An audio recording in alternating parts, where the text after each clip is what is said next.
Oi, comunidade querida do canal Paz e Bem, da Pós TV 247, eu sou Mauro Lopes.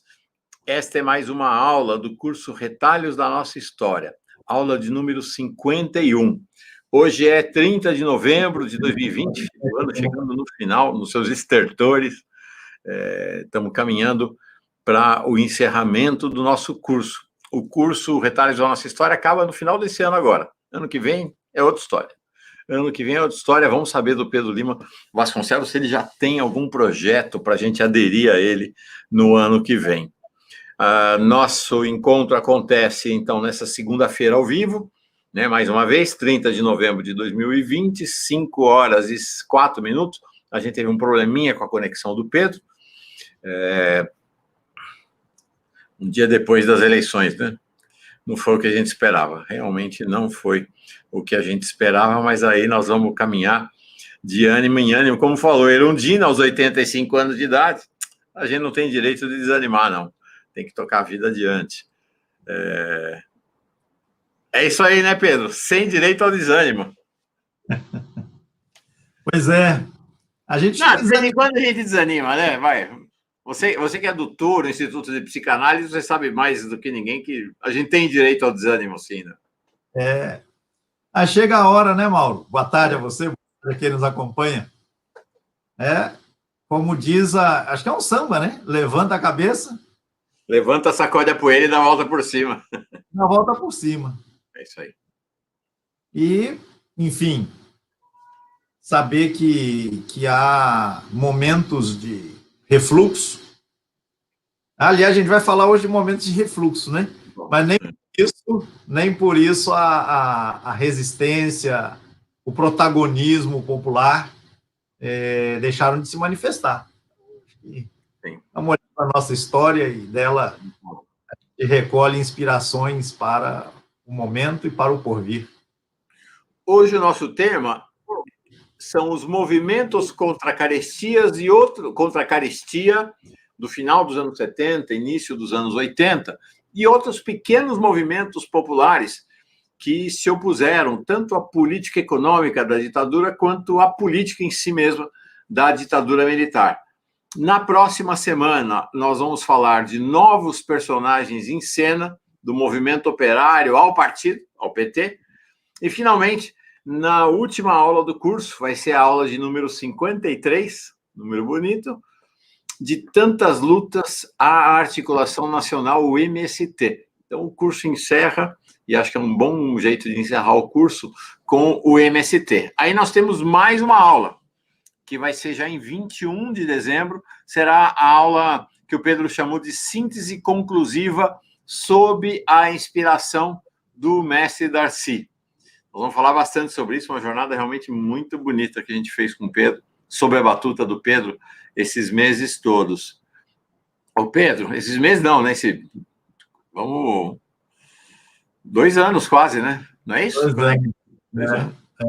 Ô, Pedro, e o ano que vem acaba? Não vai ter mais Pedro no Paz e Bem, no 247? Como é que vai ser isso? Rapaz, isso depende de você. Quem faz o gerenciamento aí é você. Por mim, você está contratado. Você só precisa dizer o que vai fazer. Vamos combinar, né? Vamos pensar. Eu já tinha esboçado uma primeira ideia com você, né? A gente... uma passada, uma visita aos textos sagrados das religiões, de umas tantas religiões, mas quem sabe possa aparecer alguma outra possibilidade, né? Um outro caminho e pareça pertinente, aí, considerando a situação que a gente vive, né? Eu comentava, digo isso ao público que nos acompanha, comentava com o Mauro antes da gente entrar no ar, que justamente as eleições de ontem, terminadas ontem, elas recolocam o desafio, né, de a gente, eu digo, no campo da esquerda, problematizar com mais afinco, com mais atenção, indo mais ao detalhe e à profundidade o tema da religião, né? O tema da religião, das religiões, da espiritualidade. Isso é um abacaxi né, que precisa ser descascado. Aí eu digo abacaxi por quê? Porque existe uma certa má vontade, né, em vários segmentos da esquerda com este tema. Sim. E o mestre Darcy, que você acabou de mencionar, ele dizia, né, em relação ao projeto da Universidade de Brasília, que ele desenvolveu, né, ali no início dos anos 60, ele tinha um projeto de uma faculdade de teologia. Ele chamava, talvez hoje a gente chamasse de alguma coisa na área da ciência da religião. E ele dizia, com aquela verve que o caracterizava, né, será a primeira universidade pública depois da Revolução Francesa, né, a reservar um lugar de destaque para o estudo da religião. E quando perguntavam para ele, mas por que isso? Por que isso? E a resposta dele, sem estudar religião, a gente não entende o Brasil. Palavras de Darcy Ribeiro, né? Quem sabe por aí também a gente possa pensar alguma coisa, né, Mauro? Vamos. Sim, de fato, vamos. A ideia inicial do Pedro, então, é a gente fazer um mergulho sobre textos sagrados das diversas religiões. Mas vamos pensar, estamos pensando ainda, mas é o seguinte, vai ter... Bom, primeiro a gente vai dar direito a férias para o Pedro, né, que ele merece. Vai ter aí as suas férias merecidas, e aí na volta das férias, mas ainda até o final do ano, até o último encontro, dia 21 de dezembro, isso, com a aula de Darcy Ribeiro, a gente apresenta o projeto para o ano que vem, tá bom? Deixa eu saudar todo mundo que chega. Sidney Correia Barbosa, mandando boa tarde dele, aguardando a aula lá de Brasília. Maria de Lourdes Gonçalves, de Atibaia. Maria Tereza da Silva, do Rio de Janeiro. Jorge Lula Barreto. Olha que legal isso aqui, Pedro. Presente, de Piauí, na Bahia, para o mundo. Não perdi nenhuma aula do professor Pedro Lima Vasconcelos. Esse vai ter diploma com louvor. Muito obrigado pela assiduidade absoluta, né, do nosso... Muito legal. Jorge, grande companheiro mesmo. Lamartine Oscar Veiga, outro grande companheiro, como a Ivone, nossa companheiríssima, e a Eliane Gonçalves está aqui com a gente sempre, o tempo inteiro. Ela que é de Jardim Alegre, no Paraná. Maria Margarete Costa, outra também, companheira de muito tempo na jornada. Ela mandando boa tarde dela. Ela é a família dela, realmente gente muito boa, muito legal. Regina Pereira, de Volta Redonda, no Rio de Janeiro. Lázaro Alves Pereira, mandando boa tarde de Goiás Velho, cidade importante para pensar esse tema da espiritualidade brasileira. Maria de Lourdes Martinelli, paz e bem, 247, grato ao professor Pedro e ao Mauro. Hoje é aniversário da querida Erundina, exatamente, grande Erundina, aniversário dela, acho que está fazendo 86 anos hoje. Acho que é isso. Uma grande São Paulo teve. Foi. E ela é uma grande, 86 anos, está fazendo 86 anos hoje, a Erundina que, nossa, infundiu ânimo na campanha do Boulos, infundiu ânimo em quem luta por um país mais justo, é um exemplo, né? Uma referência para o Brasil, realmente. Absoluto. Uma grande referência. Além de ter sido, talvez, a maior prefeita que São Paulo já teve. Né? Na minha avaliação, sim. Também acho. Pedro Celomar 100, mandando boa tarde de Ronda Alta, no Rio Grande do Sul. Nós vamos falar bastante de Ronda Alta, Pedro, lá na última aula, antes da conclusão do curso, né, na penúltima aula, última aula temática do curso, que vai ser sobre o MST. Danilo Damasceno, mandando boa tarde, dia de chuva em Poá, São Paulo, aqui também, na capital, também chovendo. Olha, tem mais gente aqui, Pedro, dizendo que não perdeu nenhuma aula. Espera aí que eu já vou chegar nela. Heloísa Bortoli, manda boa tarde. Tua mana, Maria de Fátima Maria Vasconcelos aqui, mandando boa tarde dela também. Um beijo para minha irmã. Anne Walsh, Arimateia Moraes, do CEBI de Mossoró, Maria Cláudia Junqueira, Regina Parenza, Américo Fortal, Marina Alves Silva do Couto, em Vitória, no Espírito Santo, em estado de choque ainda. Quem não está, né? Com as derrotas de ontem. Todo mundo meio chocado. A Ivone, aqui. sendo que o Frei Aloysio Fragoso mandou uma mensagem belíssima sobre o resultado das eleições, principalmente em Recife. Deve ser uma mensagem de esperança, é claro, de Frei Aloysio. Anny Walsh, não, pelo amor de Deus, fica. Isso é para você, viu, Pedro? Está querendo mais aula ano que vem. A Silvia manda boa tarde. O Lamartine dizendo que está esperando nós dois na Rádio Maria Rosa. Eu não estou sabendo de nós dois, não. Isso é o Pedro que tem que ir falar. Rádio Maria Rosa. Maria Rosa é uma liderança do contestado. Exatamente. Ao vivo e a cores, mas não em 3 dimensões. Ele está esperando presença também. Vamos lá. Vamos combinar. A Cândida falando do calor que está lá na cidade dela, Carmen Povoleri, nem pensar em ficar sem esse maravilhoso curso no ano que vem. O Lamartine dizendo isso, se não entendemos o movimento no interior das religiões, não entendemos o Brasil. Carlos Eugênio Vilarinho Fortes, falando, nossa, que legal, Palmeira das Missões, no Rio Grande do Sul. Referências históricas importantes. Sandra Altava, de Biúna, Anny Walsh, eu também nunca perdi uma aula. Heloísa Canali, falando de Belém do Pará. Belém, terra dos cabanos, lá, honrar a memória dos cabanos, né, da Revolução Cabana. Maravilha. De Belém para a Amazônia. Espírito da cabanagem tem que se esparramar por aquela floresta. É isso aí. Muito bonita a vitória do Edmilson Rodrigues. Por sinal, no Giro das 11, nos próximos 2 dias, vai ter gente de Belém falando dessa vitória. É muito legal mesmo. Francisco Conceição, mandando boa noite, desde Portugal. Muito bem chegado, da terrinha, Francisco. Deixa me ver aqui. Flávia Assis, também, companheira de todo o tempo aqui, mandando boa tarde de Belo Horizonte. Helenice Dornelles, raramente estou ao vivo, mas vejo e revejo todos. Helenice Dornelles, que é uma grande artista plástica brasileira, muito alegre da tua presença aqui. A Zilda Araújo, Ângela Marques de Oliveira, lá do Rio de Janeiro. Bom, gente, sintam-se todos e todas muito bem chegados. Vamos para a aula.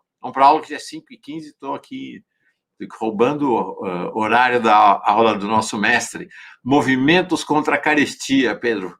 79, me lembro disso, eu era adolescente ainda, me lembro disso. Pois é, Mauro, então vamos continuar no tom da semana passada, né? Que foi uma conversa tão agradável, tão enriquecedora, porque, afinal de contas, você tem um pouquinho mais de idade, só um pouquinho só, mais que eu. E, por exemplo, além disso, você, imagino, né, você acabou de dizer, você tem lembranças aí do seu tempo de adolescente, né, para o aparecimento do movimento contra a carestia. Eu sou um pouquinho mais novo e não vivi em São Paulo até meus 20 anos. Eu fui morar em São Paulo no ano em que o Tancredo Neves foi eleito. Portanto, em 85. Então, eu escutei, na verdade, algumas notícias a respeito destas manifestações, mas notícias passadas, notícias de algo que já havia tido seu momento de mais destaque, e naquele momento sobravam os resíduos, né? Até porque a gente estava entrando num outro momento, né? E aí se começava a discutir o que fazer, né, com as demandas populares, agora que formalmente, ao menos, o regime ditatorial tinha sido superado. Então, fazer a conversa aqui com você, continuar a conversa da semana passada, né, com as suas memórias, as minhas, e mais alguns dados aqui e ali, né, certamente isso vai refrescar a memória de muita gente também que nos acompanha nesse momento, né? E, quem sabe, o pessoal mais jovem trazer elementos de reflexão sobre um passado não muito distante. Mas eu acho que na semana passada eu dizia isso, não sei se ao vivo aqui ou na conversa preliminar com você, que uma das principais, uma das mais remotas, melhor dizendo, lembranças que eu tenho da minha vida remete ali para o ano de 71, 72, por aí, quando eu, não sei se minha irmã que está acompanhando vai se lembrar disso, eu só tenho a Fátima como irmã, né? Então, nós quatro, eu, meu pai, minha mãe e Fátima, nós estávamos fazendo uma viagem da nossa cidade, onde nós vivíamos, onde nós nascemos, no interior do estado do Rio de Janeiro, Barra do Piraí, no Vale do Café, para Angra dos Reis. Meu pai ia dirigindo, o poçante dele, o fusquinha dele, e minha mãe ia lendo um jornal para ele. Ia lendo um jornal. E eu e a Fátima lá atrás. E minha mãe ia lendo, ia lendo, ia lendo, ia lendo. E numa certa altura, Mauro, eu interrompi a leitura, ou ela parou a leitura por alguma razão, enfim, eu interrompi, entrei no meio e perguntei, pai, qual foi o melhor presidente da República que o Brasil já teve? E meu pai, mais que depressa, respondeu, o Médici, claro. O Médici era o presidente em exercício naquele momento. 71, 72, por aí. O Médici, claro. E aí eu reagi de cara. Mas como assim? Se esse jornal que a mãe está lendo aí para o senhor só fala mal dele. Mauro, neste momento, meu pai, que tinha uma coloração da pele muito clara, ele ficou vermelho, feito um pimentão, parou o carro no acostamento da estrada para me pedir. Ele costumava dar bronca, não sei o quê, mas naquele dia ele pediu, ele implorou a mim que se alguém perguntasse alguma coisa sobre o presidente, eu não falasse que ele lia aquele jornal. Não acredito. Sério? Que eu tinha que dizer que o Médici era o melhor presidente da República. Ou seja, meu pai respondeu para mim o que eu deveria dizer caso eu fosse interrogado na escola, na rua, nos espaços que eu frequentava ali no bairro onde eu vivia, na periferia de Barra do Piraí. Mas ele lia um jornal que criticava os governos militares. Ele, na verdade, ficou assustado pelo fato de que eu, um moleque de 7 anos, 8 anos, estava prestando atenção à leitura que minha mãe fazia. Você faz ideia de qual era o jornal, não? Faço, já te conto. Ah. Já te conto. E eu fiquei com aquilo, fiquei impactado, obviamente, né, porque ele respondeu na contramão do que era o teor da leitura. E ele ficou assustado com o fato de que eu estava prestando atenção à leitura. Então, ele deu a resposta ali quase desesperada. Seja para eu não ser objeto de bullying, vamos dizer assim, de qualquer tipo de suspeita, e ele, através de uma eventual fofoca que eu fizesse, acabasse entregando que ele lia um jornal e as pessoas não deviam saber disso. Mauro, muito mais tarde, ou alguns anos depois disso, que eu fui entender o enrosco da história. Por quê? Porque meu pai era absolutamente conservador. Ele tinha horror ao comunismo. Horror ao comunismo. E eu me lembro efetivamente de que algumas vezes eu ia com ele até o centro da cidade e ele ia até uma certa banca de jornal E lá o jornaleiro pegava um jornal que estava escondido atrás das outras publicações ali, não sei o quê, e passava para ele e ele enfiava debaixo do paletó. Meu pai sempre andava de terno e gravata ali, escondia, não falava a respeito. E era esse jornal que minha mãe lia para ele. Pasme você, Mauro. Vamos lá. Ele lia o Tribuna da Imprensa do Carlos Lacerda. Nossa! Esperando que ele fosse ler o Tempo. Não. Que ele fosse ler alguma coisa da imprensa alternativa do tipo do 247 daquela época. Não, ele lia a Tribuna da Imprensa do Carlos Lacerda. E em torno desta publicação de direita, você sabe melhor do que eu, Sim. né? Do pessoal que ficou frustrado porque a intervenção militar lhes roubou os sonhos que tinham, né? Carlos Lacerda, que pretendia ser presidente da República.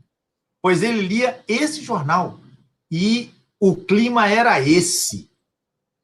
O clima era esse. Sim. Então, essa é uma das lembranças mais remotas que eu tenho da minha... E ao fim e ao cabo, o Tribuna da Imprensa acabou sendo um jornal de resistência, né? Com todas as que tinha, por conta desse rompimento ali do lacerdismo com a ditadura militar, né? Exato. Uma resistência à direita. Sim. Mas, nesse meio tempo, o próprio Lacerda já estava tratando de se articular com o JK e o próprio Jango, né? Não sei exatamente quando foi que aconteceu uma reunião histórica com esses três, né? Em vistas a ver... Da Frente Ampla, né? Exatamente. Né? Então, isso eu trago essa memória, né, para isso permita situar, né, o ambiente em que vão ocorrer, né, essas articulações, né, objeto da nossa conversa. Sim. Hoje. Ou seja, os anos 70 do século passado, eles foram tempos radicalmente obscuros, né? Devidamente escamoteados na sua obscuridade, na sua truculência, por fenômenos como a conquista do Tri, na Copa de 70, o tal do milagre econômico conduzido pelo Delfim Neto, né?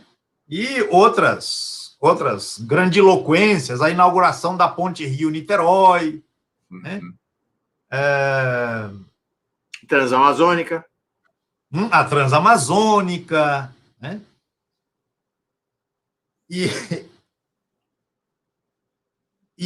com isso ficavam encobertos, principalmente para alguém que era criança, feito eu, as truculências que estavam acontecendo.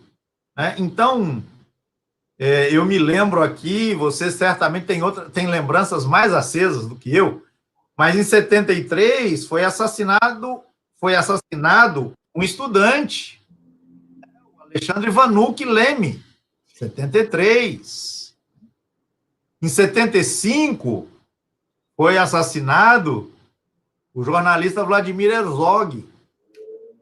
No ano seguinte, foi assassinado o operário Manuel Fiel Filho. 3 anos depois, outro operário, Santos Dias da Silva.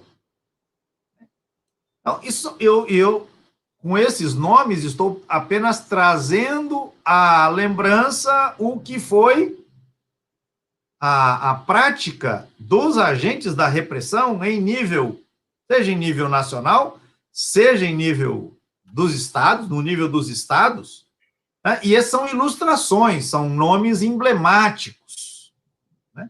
De praticamente uma década toda em que a força do aparelho repressor se mostrou de maneira muito clara, né?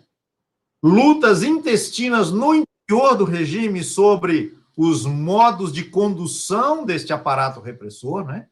Então, as disputas no interior do governo Geisel, por exemplo, né, ficaram famosas ali as brigas envolvendo o ministro do Exército, o então ministro do Exército, Silvio Frota, do qual o general Augusto Heleno, do governo atual, do desgoverno atual, era assessor, era o discípulo, Ajudante de ordens, ajudante de ordens. Pois é essa turma que o Geisel, inclusive, estava colocando para escanteio, tamanha era, né, selvageria, né? A obtusidade, a selvageria com que pensavam, né, a ação política. É esse pessoal que está dando as cartas, essa tragédia que é o governo Bolsonaro. Assim que esse pessoal olha o Brasil, é assim que esse pessoal olha a população, né? Então, nos anos 70, a gente tem essas expressões que culminaram, né, nos assassinatos mencionados, entre outros. É o momento em que a tortura ganha também maior intensidade, que o diga a ex-presidenta Dilma Rousseff. Uhum.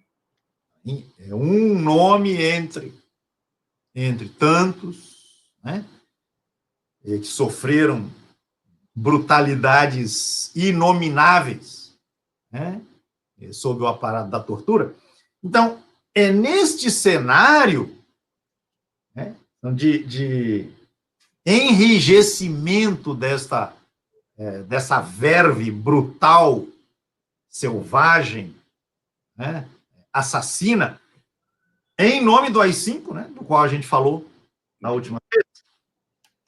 Então, é nesse contexto que a gente precisa pensar as formas da resistência popular.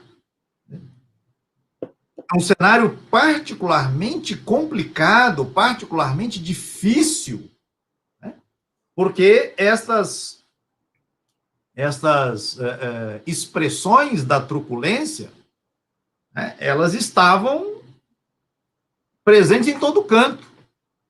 É o tempo também, né, Mauro, você sabe disso muito bem, das lutas clandestinas, né, que vão assumir o caminho das armas, né? Se isso já existia no final dos anos 60, nos anos 70, pelo menos até 76, né?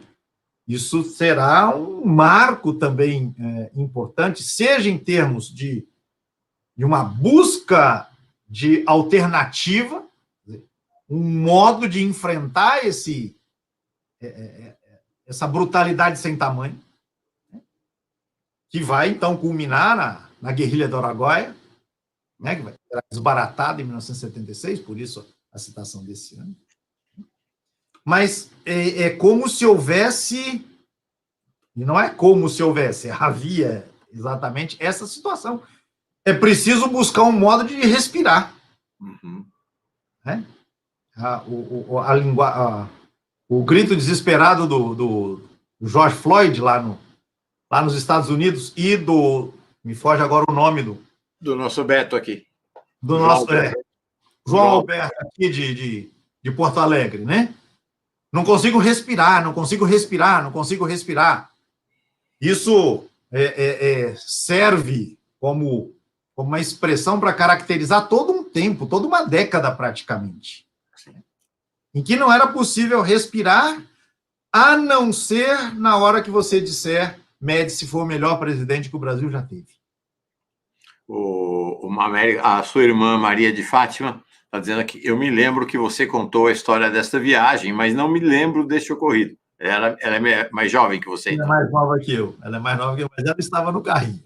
O Américo Fortal, que é um menino, estou vendo aqui, Américo Fortal é um menino, nasceu em 72, ouvia discussões... Ele nasceu quando eu estava ouvindo essas histórias aí. Ele diz aqui que nasceu em 72 e ouvia discussões na farmácia do papai sobre carestia, uma tal de inflação. Pois é. O João Batista de Brito falando que o jornal, você falou, O Tempo, vai ser um lapso. verbal do Pedro, porque até eu digo que é um lapso verbal, porque a gente comentou sobre o Em Tempo, que é o nome do jornal, hoje mais cedo. Era um jornal de esquerda, lá de Minas Gerais, era feito, a sede deles era em Belo Horizonte. Eu fazia em São Paulo um outro jornal que se chamava Cobra de Vidro, um jornal que também atuava nessa mesma pegada da imprensa de esquerda, semi-clandestina, né? Não era clandestina, mas era semi-clandestina. Quem mais? A Rosiane Araújo, chegando atrasada. Legal. De Araucária. Quem mais aqui? A Sandra estava dizendo, hoje tem uma escola com o nome de Vanucci, o Alexandre Vanucci, mas ninguém sabe porque a maioria não sabe, verdade? Vai se perdendo esse fio da história aos poucos, né? Perdão, Pedro, com você. Não, imagina, estamos conversando, exatamente conversando. Então, é um tempo não muito distante, mas veja como as memórias vão sendo perdidas, né, Mauro? Existe a escola, mas ninguém sabe quem foi o fulano, por que essa nomeação, né? Então, conversas como essa podem ser úteis, né, na retomada dessas memórias sempre fundamentais, porque é este o Brasil que não está no retrato, mas é esse o Brasil que a gente quer, né? Sim. Os mártires mortos, né? Mas com a vitalidade, né, de uma geração, de outra geração, tecendo um Brasil em que todo mundo caiba. Então, Mauro, se a gente pensa que, veja, os Trapalhões, aquele grupo humorístico, né, que fez muito sucesso, né, nos anos 70, 80. Hoje eu acho que só temos o Didi e o Dedé. Mas pensar que este grupo sofreu censura, e outro traço também, né? Você pode falar muito da censura à imprensa. Sofreu censura porque ele fez um quadro, o grupo fez um quadro, juntando a frase do primeiro presidente ditador militar com uma frase do segundo e uma frase do terceiro. Você se recorda disso? O Castelo Branco, assim que deu o golpe e assumiu a presidência, disse: o Brasil está à beira do abismo. O Costa e Silva, mais à frente, numa outra situação, ele fez um discurso e disse: o Brasil deu o primeiro passo. Uhum. E, na época do Médici, a época do milagre econômico, não sei o quê, o Médici, naquele ufanismo próprio deste tempo, disse: ninguém segura o Brasil. Os Trapalhões juntaram essas três frases. O Brasil está à beira do abismo, o Brasil deu o primeiro passo, ninguém segura o Brasil. Isso é o suficiente para o grupo ser submetido, né, à censura, e teve lá uma penalização. Né? Os jornais, né, até jornais que apoiaram o golpe, você sabe disso melhor do que eu. Sim. Né?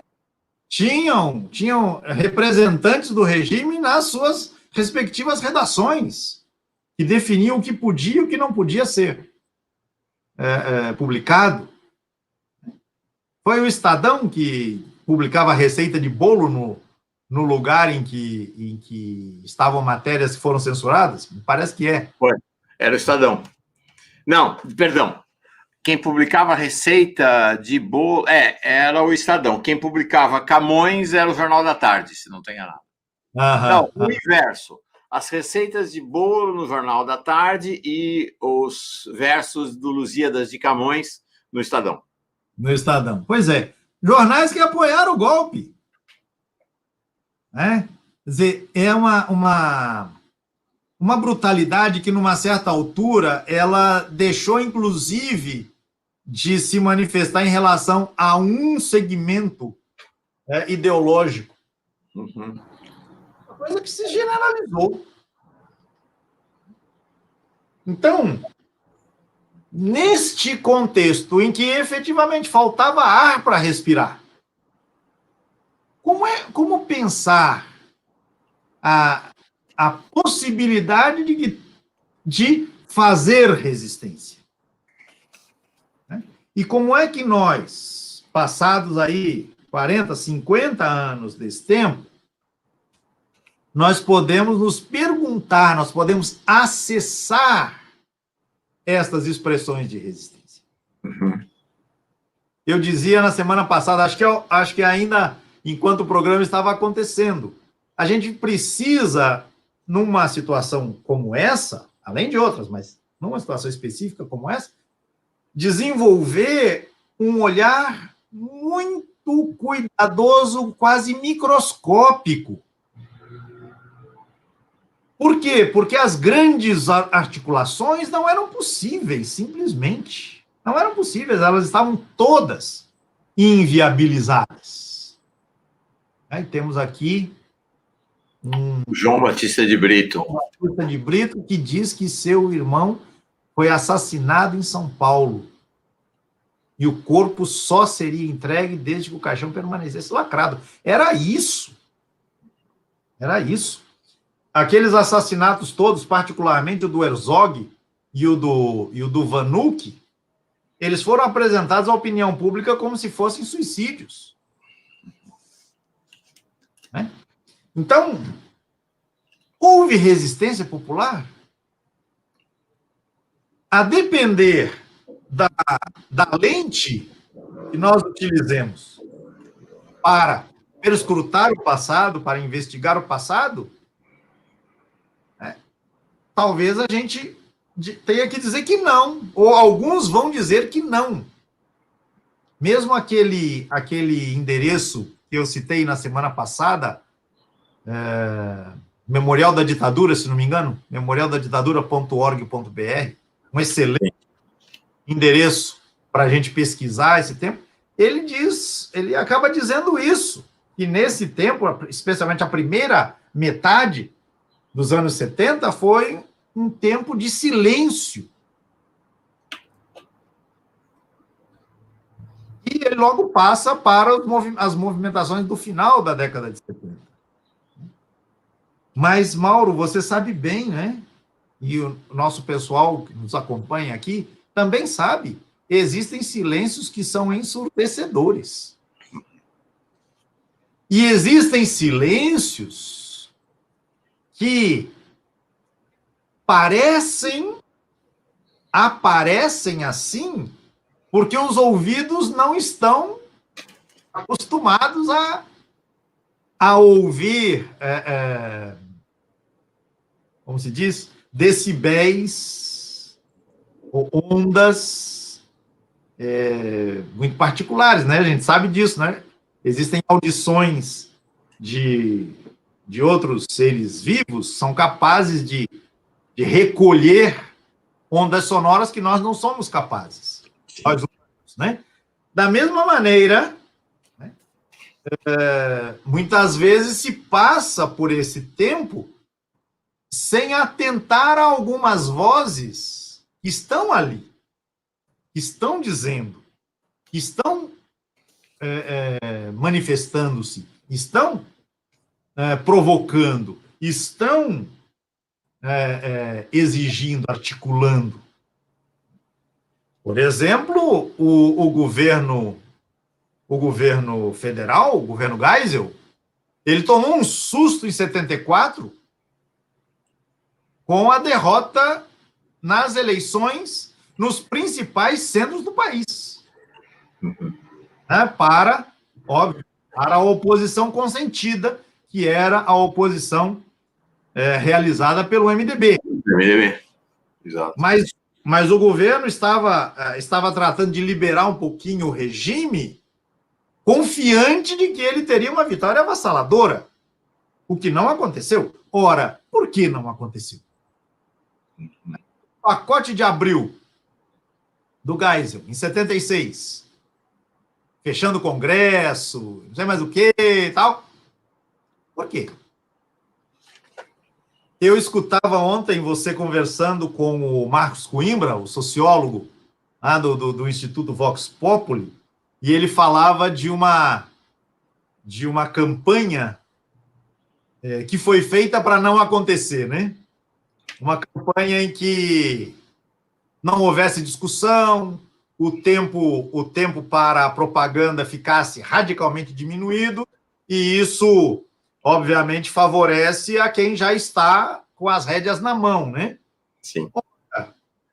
Em 75, a gente tem o ministro da Justiça, né, o Armando Falcão, colocando uma série de restrições, né, para o exercício do processo eleitoral que já estava contido, né? A gente já falou disso semana passada, né? Não havia eleição para governador. Exatamente como Lei Falcão. Lei Falcão. Mas por que isso? Esse pessoal não desce o porrete apenas pelo gosto, pelo sadismo. Porque se você usa demais também, pega mal, né? Essas restrições todas, elas acontecem porque existe alguma coisa acontecendo. Na verdade, existia muita coisa acontecendo. Muita coisa acontecendo. E você, Mauro, é testemunha disso, e acredito que, então, há mais tempo do que eu, que nesse contexto, a Igreja Católica, né, segmentos da Igreja Católica, não toda ela, mas segmentos da Igreja Católica tiveram um papel importantíssimo para a configuração de muitas dessas expressões de resistência, dessa resistência pequena, dessa resistência localizada, dessa resistência aparentemente silenciosa. Mas não... de silêncio não havia nada. Eram articulações muito sorrateiras e não tinham visibilidade. Mas nem por isso deixavam de acontecer. Junto a isso, então esse é o eixo, no fim das contas, né, que vai conduzir aqui o restante da nossa conversa.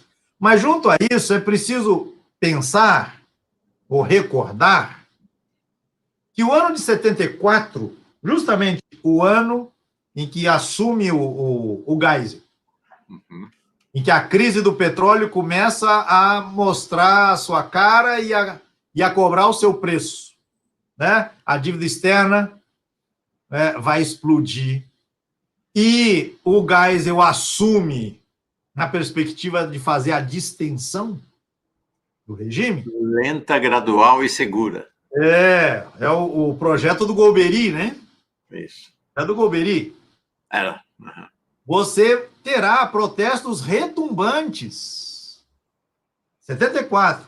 Rio e São Paulo contra a situação precária dos transportes públicos, com direito à depredação de ônibus. E essa moda pegou e ela se espalhou nos anos seguintes, para outras capitais do país, em todas as regiões. Então, agora, essas expressões, então, protestos e chegando à destruição, né, de veículos, são expressões daquele tempo. São expressões de um momento em que parece que as autoridades não entendem outra linguagem. E, ao mesmo tempo, é um modo pelo qual estas pessoas que corajosamente protestaram e foram às vias de fato, é um modo que elas têm de alguma maneira, tratar de se resguardar. Não era possível a organização ostensiva. Mas isto não significa que protestos não aconteceram num ano como o de 74. Primeira metade dos anos 70. O próprio movimento da carestia, o movimento contra a carestia, que a gente conhece mais para o fim dos anos 70, ele tem uma data que costuma ser apresentada como sendo a da sua fundação. Essa data é no ano de 73. E veja, Mauro, veja só como é na sutileza que a gente vai percebendo as coisas. O movimento, quando ele foi fundado, em 73, ele se chamava Movimento do Custo de Vida. MCV. E só mais adiante é que ele se converte em movimento contra a carestia. Queria chamar a atenção para a mudança nem um pouco sutil que ocorre quando você passa de um título para outro. Este é o movimento do custo de vida. Este do, desculpa entrar nesse pormenor. Este do tem o significado de a respeito de. Sim. É um movimento sobre o custo de vida. Olha que coisa inofensiva. A olhos pouco atentos, a ouvidos, de novo, pouco atentos. Movimento do custo de vida. Movimento sobre o custo de vida. 5 anos depois, este movimento se converte em movimento contra a carestia.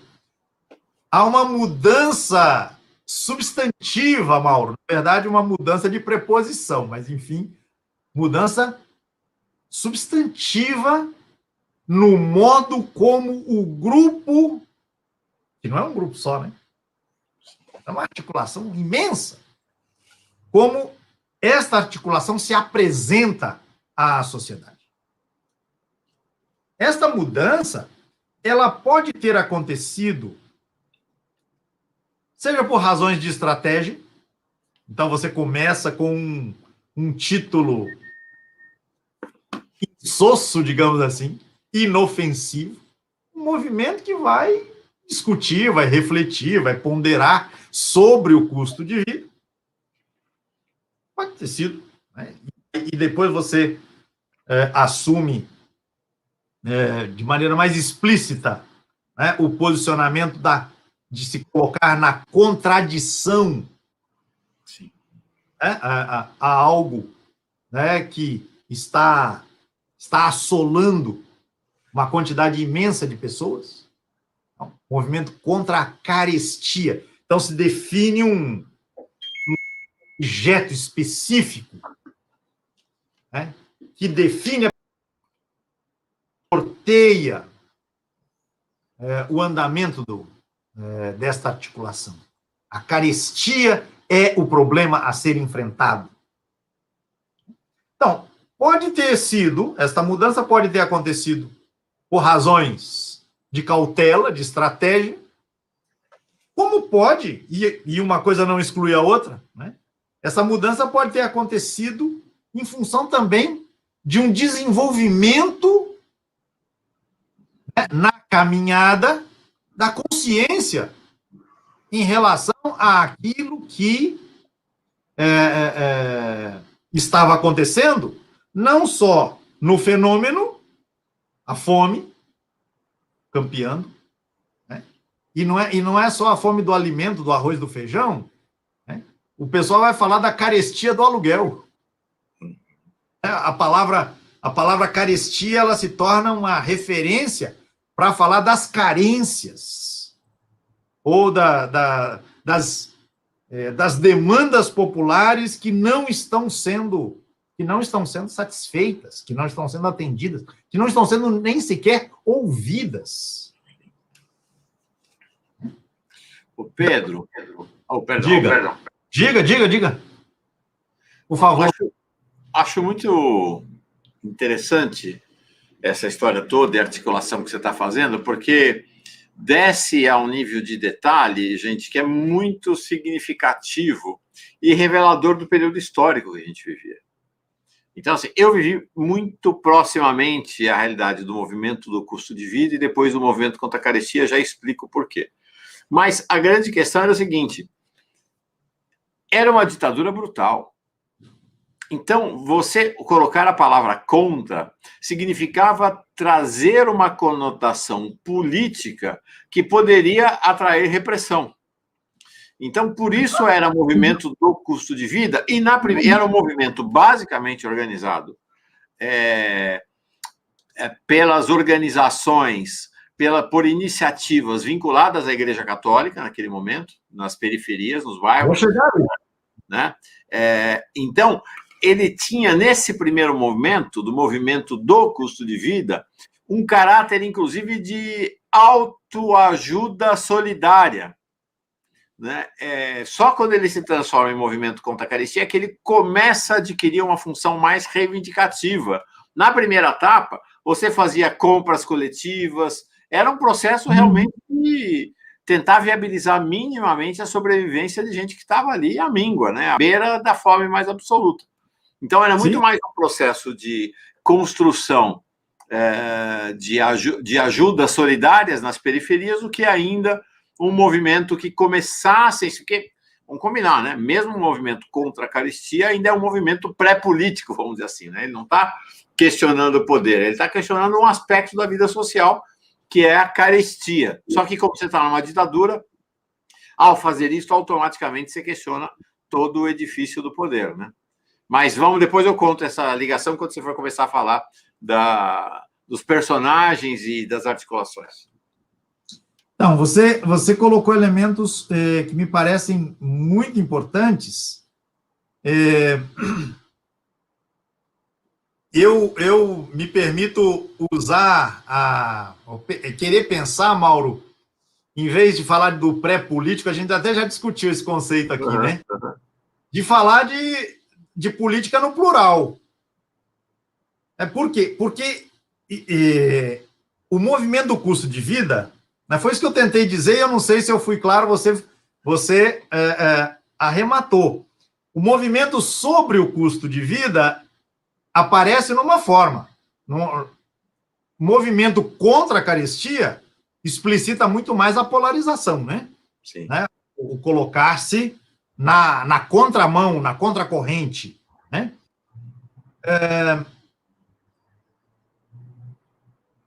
Mas, junto a isso que você colocou, né, que o movimento do custo de vida ele aparece num primeiro momento, principalmente nesta via da ajuda mútua, né, a meu ver, isso expressa uma compreensão de política e uma ação política na linha bem básica do Aristóteles, dizendo que o ser humano é um animal político, né? que tem como constatação, como princípio, baseado na constatação de que o Estado não é provedor de direitos. E não é mesmo. Este no qual essas pessoas viviam, não era mesmo. Aliás, eu acompanhei também na semana passada a sua conversa com o Vladimir Safatli, né, professor da USP, filósofo, estudioso da psicanálise, uma figura brilhante, e ele falava do estado suicidário, né? Sem entrar nas controvérsias que esse conceito pode suscitar, mas ele falava uma coisa muito importante em relação ao Estado neste momento que nós vivemos, né? É um Estado que diz, eu não vou vacinar. Eu não tenho plano de vacinação. E, aliás, faço campanha contra. Né? Você destacava na conversa com ele que o Bolsonaro foi ao Amapá, não foi para dizer, olha, vamos indenizar a população, vamos consertar o estrago. Não, ele foi celebrar o apagão. Foi. Ele foi celebrar o apagão. Então, o Bolsonaro, ele representa um Estado ao qual nós, muito rapidamente, ficamos desacostumados, Mauro, a partir da Constituição de 88. Sim. Porque na Constituição de 88, sim, o Estado foi, com todas as limitações, tudo, você sabe melhor do que eu, ele foi pensado na perspectiva do prover direitos. Uhum. De tal maneira que o próprio Sarney, cuja origem a gente sabe muito bem qual é, dizia que o Brasil vai ficar ingovernável.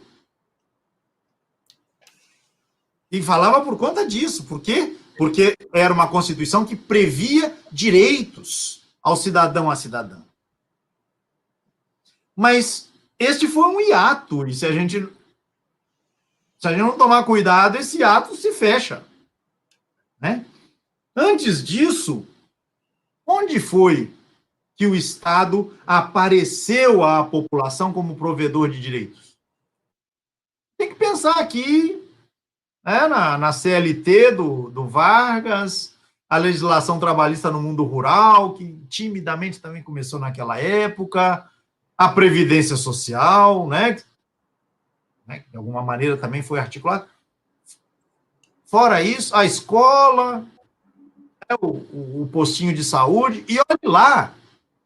Mas essa ideia de que o Estado existe para garantir, né, as condições mínimas de uma existência decente às pessoas, e para isso é preciso que as pessoas sejam munidas de direitos, e o Estado seja o provedor, seja o responsável pela democratização desses direitos, essa noção à qual ficamos acostumados a partir de 88, ela não foi a marca na história brasileira, muito pelo contrário.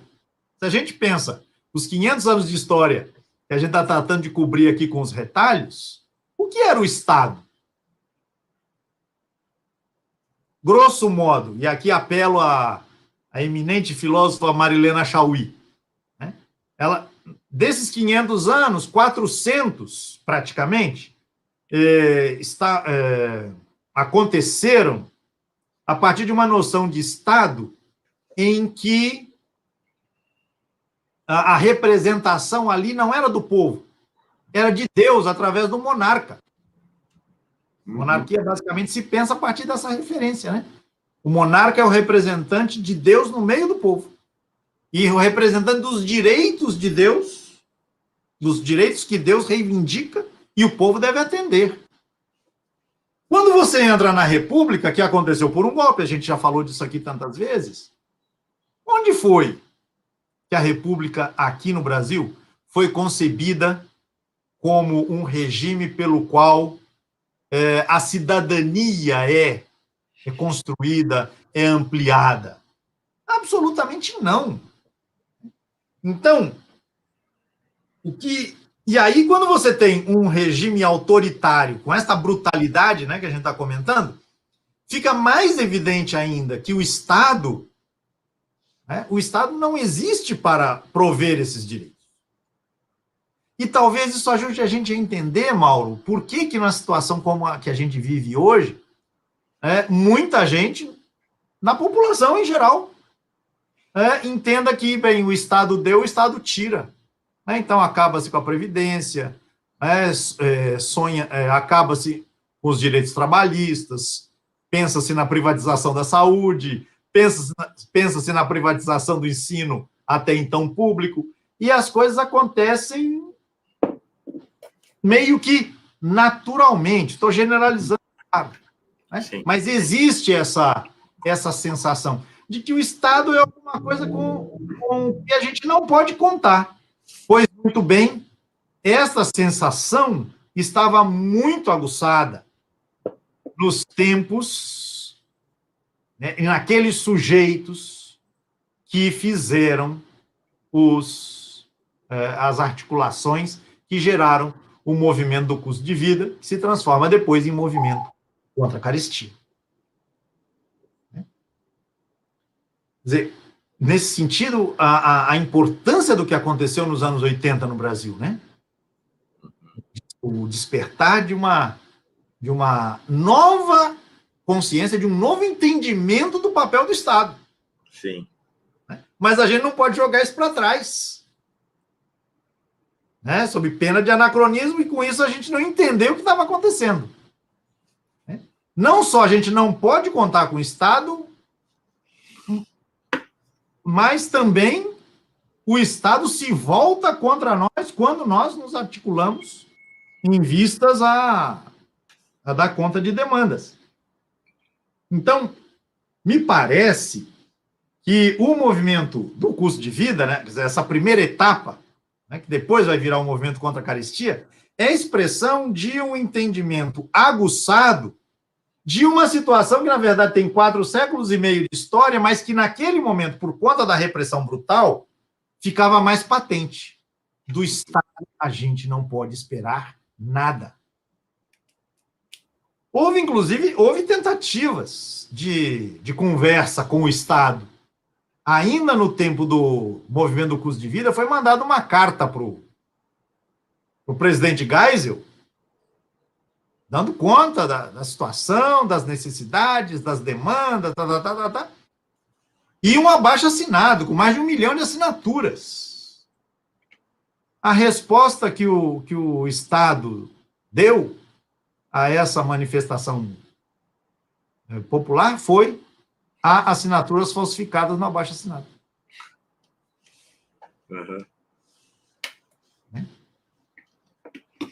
Então, num contexto em que... É absolutamente razoável imaginar uma resposta dessa do Bolsonaro, né? Exatamente. Uhum. Né? Um Estado cujo representante diz: vão morrer gente. Vão morrer gente. Eu sou Messias, mas não faço milagre. Qualquer semelhança com o que dizia o Figueiredo, sucessor do Geisel, eu prefiro o cheiro de cavalo a cheiro de polvo, né? Veja onde nos meteram. Aonde nos meteram. Né? Quer dizer, um Estado que não tem absoluta sintonia com a população. Que quando se manifesta é para reprimir. Sim. Um Estado que, quando se manifesta na favela, é através da polícia que vai matar. Né? E na favela, na comunidade, o povo tem mais medo da polícia do que daquele que é chamado de bandido. Sim. Porque o Estado é esse monstro, né? Sim. Então, o movimento do custo de vida, e aí você foi falando, né? Articulado em sociedades de amigos de bairro, clubes de mães. Então, mães que se reuniam para fazer um bordado, para fazer um tricô, para fazer um artesanato, e iam conversando sobre a vida, sobre o que acontecia na sua casa, dizendo a mesma coisa do que acontecia na sua própria casa.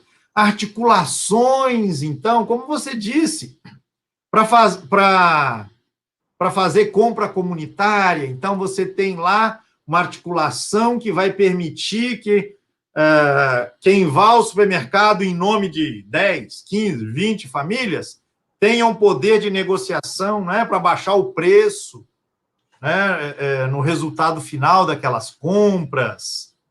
Né? Grupos de operários começam a se formar, não nas fábricas, porque era impossível, mas em outros espaços. E aí tem, obviamente, o lugar fundamental, né?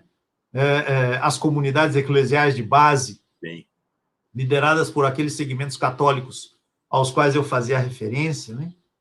Dom Paulo Evaristo Arnes, o saudoso cardeal arcebispo de São Paulo, falava com muito orgulho, né, de ter tomado como uma das suas primeiras medidas a decisão de vender o palácio arquiepiscopal, Uhum.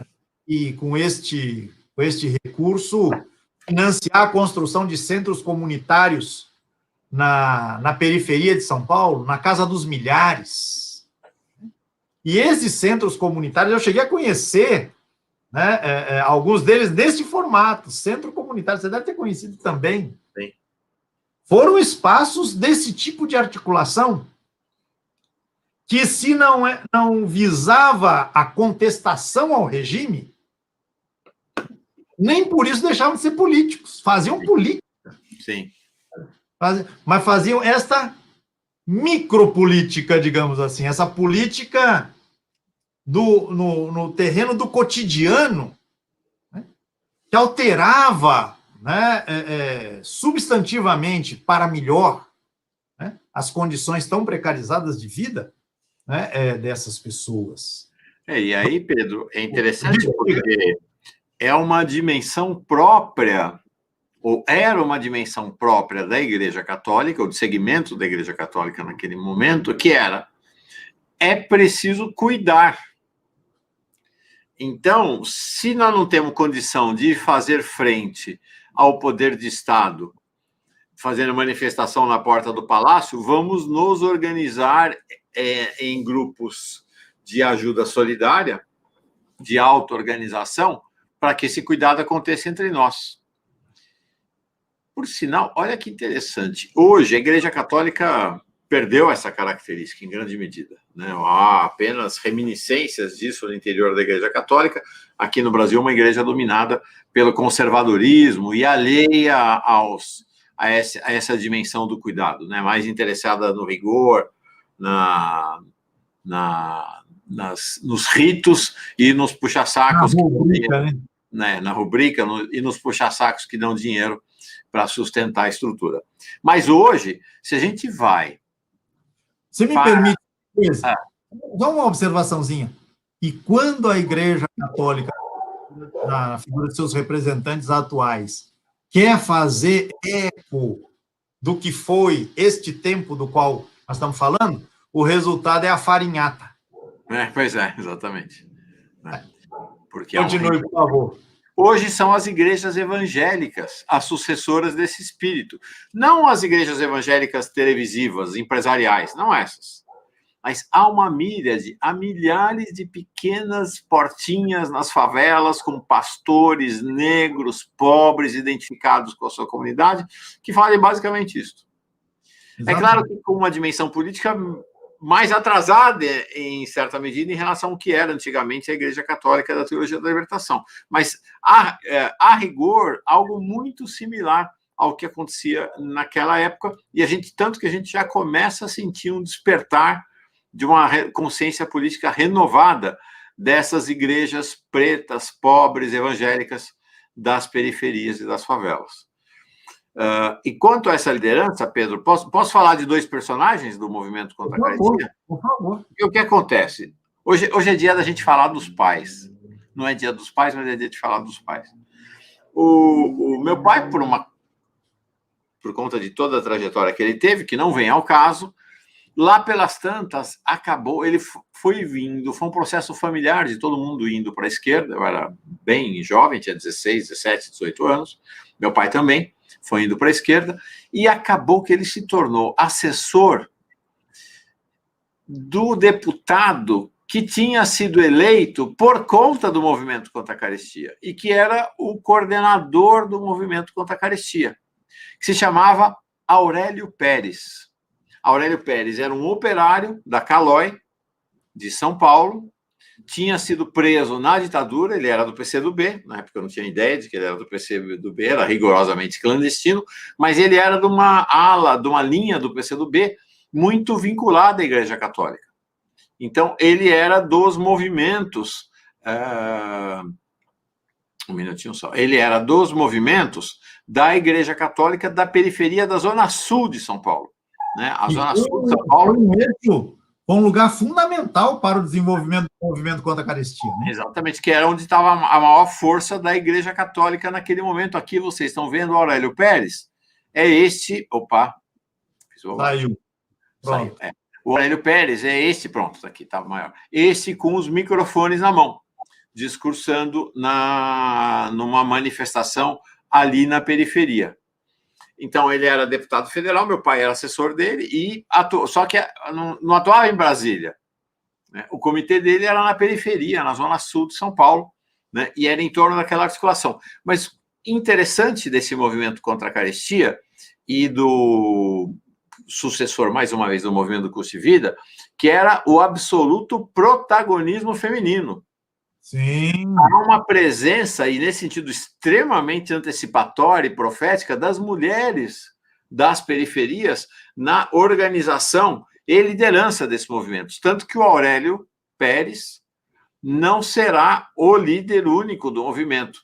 Não era um movimento personalista. Ele tinha uma liderança ali, mas realmente não era um movimento personalista. Ele vai dividir essa liderança com essa mulher aqui, Irma Passoni, que tinha sido freira, tinha deixado de ser freira ali um pouco antes de iniciar o movimento contra a carestia, né? Por sinal, eu tenho a impressão que ela casou-se depois com o professor da PUC, se eu não estou enganado, de São Paulo. E ela, então, deixou de ser freira, aqui ela lá naqueles anos, e aqui a Irma Passoni já anos passados, está aqui a Irma Passoni. Depois, não foi? Ela foi deputada depois também, ela também foi deputada, e ela dividia a liderança do movimento contra a carestia, a liderança mais visível, vamos dizer assim, porque, de fato, havia uma grande liderança silenciosa e muito ativa nas periferias. A Sandra Altava está dizendo aqui: conheci Aurélio Pérez e trabalhamos com ele. Eu militava no PCdoB da Zona Leste, exatamente, né? O Jairo Zusa dizendo que a Irma foi fundadora do PT, realmente uma figura fundamental, né, na trajetória de lutas do povo brasileiro. Duas figuras, né, fundamentais. O Aurélio tinha sido preso na ditadura, muito torturado, né, mas eles são os líderes desse abaixo-assinado que o Pedro fez referência, com 1 milhão de assinaturas, né? Eles foram dois dos principais articuladores desse abaixo-assinado.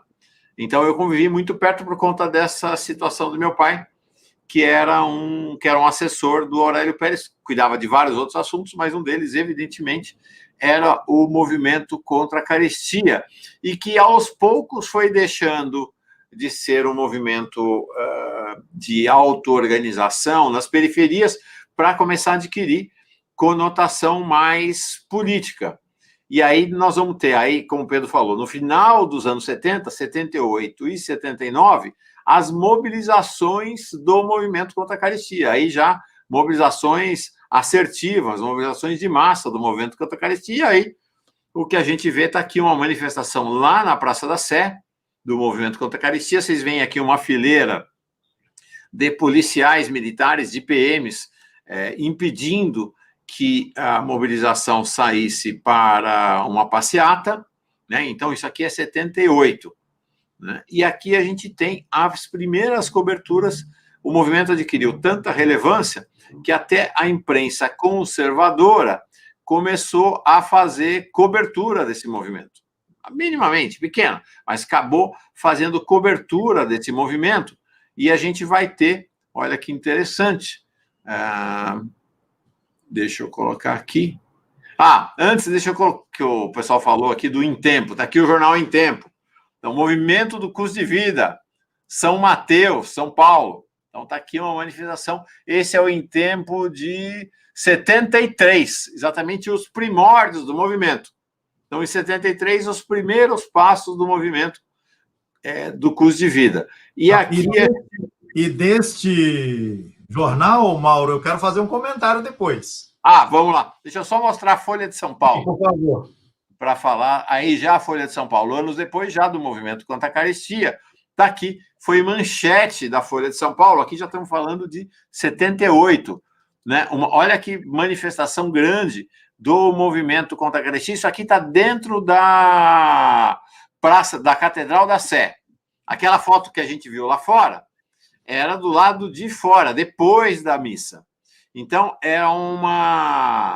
a igreja foi cercada, 7 mil pessoas conseguiram entrar na catedral, o resto ficou do lado de fora, porque a polícia impediu a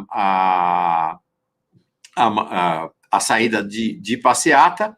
Então, esse foi um ato simbólico da entrega de 1 milhão de assinaturas. Então, nesse aqui, foi dia 27 de agosto de 78. Olha a reportagem da Folha naquela época. Bom, luta contra a carestia marcada por incidentes.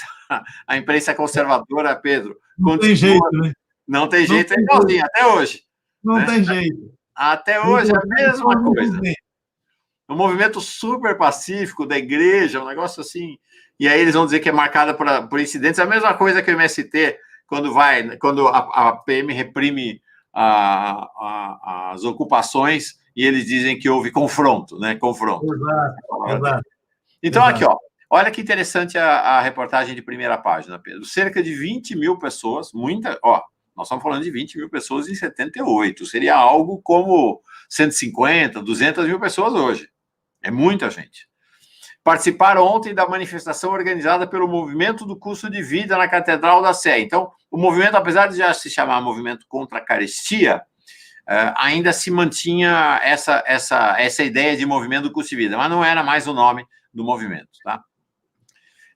Para entrega às autoridades federais do documento com cerca de 1.300.000 assinaturas, que reivindica o congelamento dos preços dos gêneros de primeira necessidade e um aumento geral de salários para os trabalhadores. Ao final do ato, houve choques, é incrível, entre manifestantes e policiais que ocupavam a praça desde a manhã. No interior da catedral, então, dos 20 mil, 7 mil pessoas ouviram discursos de representantes dos operários, lavradores, donas de casa, estudantes, funcionários públicos e intelectuais, todos condenando a carestia, a política salarial do governo e pedindo liberdade de manifestação e organização. 78. Que absurdo, né, Mauro? É? Absurdo tudo isso, essas reivindicações todas. Que coisa! Agora, olha que interessante. No final da manifestação, quando a catedral já estava praticamente vazia, vocês veem que a tecnologia é sempre a mesma, né? Da repressão. Policiais tentaram dispersar populares que permaneciam nas escadarias. É aquela foto que a gente viu antes. Gritando slogans contra o regime militar. Segundo o DOPS, olha só, o DOPS, gente, era a fonte autorizada. O jornal ouvia o DOPS. 13 pessoas foram presas e pelo menos 60 foram atendidas pelos médicos que davam plantão nas laterais da catedral. O que quer dizer o seguinte, teve repressão violenta. Um garoto de 16 anos sofreu lesões oculares, perda da visão ao ser atingido por uma bomba de gás lacrimogêneo. No começo da noite, o coronel Arnaldo Braga, comandante da PM, deu uma entrevista coletiva à imprensa explicando a função do policiamento na Sé durante a manifestação. Está aí, Folha de São Paulo. É isso aí, Pedro, mas acho que é um registro bem relevante, né, desse momento. Sim, claro. Ainda algumas pontuações, porque o nosso tempo corre, né? Eu ia citar, Mauro, outra figura tão importante no mundo católico, né, que você certamente conheceu muito, foi Dom Angélico. Dom Angélico. Ângelo Bernardino, ainda vivo, né? Irmã Passoni também está viva, está com 77 anos. Dom Angélico deve estar com mais de 85. Deixa eu ver. Acho que mais de 85. E Dom Angélico contava, Mauro, que uma das formas de articulação... Pedro, desculpa, 87. 87 anos, grande Dom Angélico. Ele contava que uma das formas de organização das comunidades da Zona Leste, ele era bispo na região de São Miguel, né? Que hoje é uma diocese, inclusive o João Paulo II tratou de esquartejar a arquidiocese e separou São Miguel do restante por conta da atuação de Dom Angélico, né? Ele dizia que se criou, no âmbito do movimento do custo de vida, contra a carestia, nessa transição, se criou a estratégia do 5x2. Não sei se você já ouviu essa história. Não, conta. Como Jesus, né, lá, de acordo com os evangelhos, ele tinha 5 pães e 2 peixes para alimentar uma multidão inteira. Então, se desenvolveu a estratégia do 5x2. 5 famílias em que as pessoas estivessem empregadas assumiriam a responsabilidade pelo cuidado de 2 famílias em que houvesse carência, porque, enfim, pelas mais variadas razões, em particular o desemprego. 5x2, 5x2, 5x2, 5x2, dizia ele, muito feliz, que isso se espalhou na Zona Leste, né, justamente neste contexto, né, da ajuda mútua, né, um tópico importante nessa articulação toda.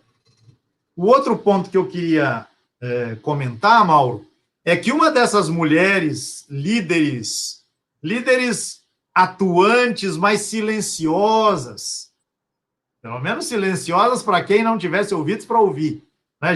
Já que falamos de Jesus, né? Jesus dizia, quem tem ouvidos, ouça. Mas uma mulher que emerge mais claramente para a cena pública, né, como uma líder desse movimento, é a viúva do Santo Dias da Silva. Sim. A Ana Dias da Silva, que já era liderança no movimento, enquanto o marido era uma liderança operária. Ambos na comunidade, atuando nas comunidades eclesiais de base da Zona Sul de São Paulo. E aí, quando o marido é assassinado na porta da fábrica por um tiro a queima-roupa dado por um policial, essa mulher emerge, né, se torna conhecida, enfim, né, terá uma trajetória também muito importante na luta popular. Acho que ela é viva ainda. Sim, sim. O Aurélio Pérez também é vivo. Eu estava vendo aqui, eu estava em dúvida, mas ele é vivo ainda também. Ora, a última coisa que eu pensei em comentar, Mauro, diz justamente respeito a essa edição de jornal do Em Tempo que eu mandei para você, né, que você colocou aí. Você disse, a não ser que seja um número diferente, mas o número que eu tenho aqui, que eu mandei para você, é de 1978. Isso. Não, esse que é de 73, esse que você mandou. Não, 78. 78? Ah, 78. Tá bom. 20 a 31 de março de 1978. E se você puder colocar a imagem para o pessoal ver... De novo. Tá bom para a gente comentar. Por quê? Porque em 78 foi mandada mais uma carta ao governo federal, né? Aí reivindicando justamente congelamento dos preços dos gêneros de primeira necessidade, aumento dos salários acima do aumento do custo de vida, coisa que só haveria de acontecer, só vou falar para você, né, Mauro? Você nem sabe disso, eu conto. Foi acontecer só nos governos do PT, né? Exatamente. A política de valorização valorização real, aumento real do salário mínimo. Então, aumento dos salários acima do aumento do custo de vida, abono salarial imediato e sem desconto para todas as categorias de trabalhadores. E aí, o que é que você tem? Você tem um X, né? Isso, a imagem está aí. Você tem um X e embaixo, tudo errado. 2 e 2 são 8. Se a gente olha só isso, a gente não vai encontrar, né? Não vai entender o que está acontecendo. Então, será preciso ler a matéria. Então, eu vou ler e comentando aqui. O pessoal pode encontrar isso, Mauro, no endereço que eu mandei para você, que agora eu não tenho como abrir aqui, mas a gente pode dizer depois, antes da gente encerrar. A notícia dá conta do seguinte: as 3 reivindicações do movimento custo de vida, divulgadas no lançamento público do abaixo-assinado no último dia 12 de março de 1978, no abaixo-assinado que no último dia 12 reuniu cerca de 5.000 pessoas no Colégio Arquidiocesano de Vila Mariana. Agora abrem aspas. Geram pressões inflacionárias. É o que afirma o ministro da Fazenda, Paulo Guedes. Mário Henrique Simonsen. Mas é a mesma escola, né? Sim. Os nomes, mas a lógica é a mesma. Gera pressão inflacionária. Aliás, a justificativa para não continuar a política de valorização do salário mínimo foi essa, que ela favorece a inflação. No entanto, o abaixo-assinado continua a mobilizar os bairros da periferia paulista. Afirma ainda o ministro. Paulo Guedes, pô, desculpa, mas como é que eu troco os nomes assim? O Mário Henrique Simonsen. Se mostrarem como fazer, eu gostaria de aprender. Mas antes eles têm que provar que 2 mais 2 dá 8. Era assim que um representante do executivo respondia a uma demanda da população. Aliás, muito típico de como os ministros deste governo fazem. A gente estava desacostumado a isso, Mauro. Porque, mal ou bem, nos anos anteriores, tinha gente que pelo menos conversava. Agora não, é o deboche. É um Estado que debocha da população que vive a carência mais básica. A carestia dos elementos mais fundamentais para a sobrevivência.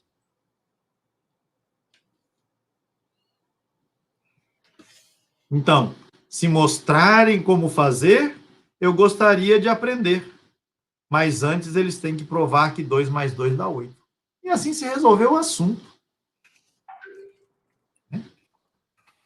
Matou. Acabou. Hã? Liquidou. Liquidou o assunto. Como 2 mais 2? Não são 8. Não são igual a 8. Então, a demanda popular não tem que ser nem escutada. Claro. É essa lógica, né, do irracional. Vocês não conseguem nem raciocinar. Não merecem, né? Pois é. Então, a gente ficou, eu estou dizendo a gente meio... A população brasileira em geral, e de novo é a Marilena Chauí que dizia isso. A juventude que nasceu a partir dos anos 2000, né? Ela se acostumou a ver que todo dia o sol nasce e se põe, que de tempos em tempos chove, depois faz seca, né? À noite aparece o céu estrelado. Se acostumou a ter o Bolsa Família, acostumou a ter o ProUni. Pois é, mas o sol nasce e se põe. A chuva cai, as estrelas aparecem no céu, mas o ProUni, o Bolsa Família, as demais políticas de afirmação de direitos, ampliação de direitos, ela dizia, a gente se acostumou muito rápido a achar que isso seria tão previsível quanto que no dia seguinte o sol vai aparecer, a lua vai se mostrar à noite, etc, etc. Mas a gente se acostumou rápido demais porque isto aqui que a gente está comentando, essa reação debochada de um Mário Henrique Simonsen / Paulo Guedes e Ricardo Salles e companhia, esse é o modo normal do Estado brasileiro operar. Essa é a normalidade.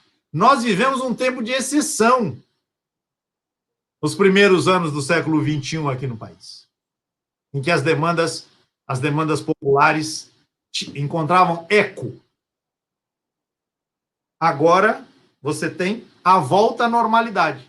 Uhum. Figuras como essas comandando os rumos da nação. Olha, Pedro, deixa eu colocar aqui. Está aqui a imagem, bonita a imagem, do nosso santo com a Ana, mulher dele. A Rosane está dizendo aqui que ela está viva, assim, até saiu agora, esse ano ainda, na celebração da morte dele, da memória dele, numa celebração da Pastoral Operária. Mulher muito digna, foi muito acolhida por Dom Paulo Evaristo Arnes, né? Sim. Depois do assassinato, e de fato tornou-se uma liderança popular muito expressiva em São Paulo, depois do assassinato do santo, né? Exatamente.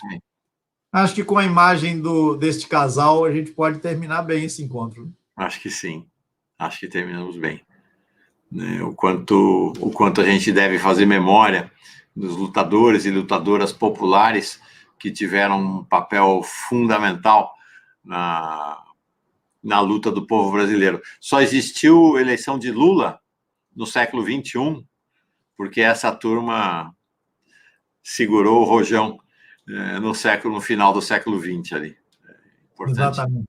É isso aí. Segurou e levantou, né? E foi levantando, foi levantando, foi levantando, foi crescendo. E aí a gente se acostumou muito rápido. Né? Agora, finalmente, chegamos, agora a gente terá um Estado com o qual é possível dialogar. Muito rapidamente, as elites trataram de dizer que a conversa não é bem essa, tem que ser aquela que veio sendo travada durante 500 anos. Isso aí. E uma última coisinha, Mauro, uma última coisinha, só para lembrar que movimento contra a carestia não foi uma novidade dos anos 70, para ver como a história brasileira é marcada, né, por essa tragédia que atinge os elementos mais básicos da sobrevivência. Em 1913, no Rio de Janeiro, aconteceram 29 protestos populares contra a carestia. Em 1913. Se a gente quiser fazer, eventualmente, a gente faz uma história dos movimentos contra a carestia na história brasileira. É isso aí. Enfim, é isso, Mauro. Valeu. Semana que vem nós vamos falar... Estamos avançando nos anos 70 e vamos chegar, claro, ao salto na organização operária no país com a formação do Partido dos Operários Brasileiros, o PT. Vai ser semana que vem, vai ser ótimo. Vamos lá. Muito obrigado, Pedro. Muito bom. Eu quem agradeço, Mauro, como sempre. É sempre muito bom conversar com você, conversar com a turma que nos acompanha. Agradeço também a presença. Respiremos fundo e vamos em frente. Bom, é isso aí. Na cabeça, sacudir a poeira, dar a volta por cima, a luta continua. Vamos. Imbuídos pelo grito de esperança de Luiz Erundina, que faz 86 anos hoje, ela é uma referência que não acaba para nós. Grande referência. Valeu. Paz e bem, gente. Paz e bem. Até semana que vem. Uma boa semana. Paz e bem.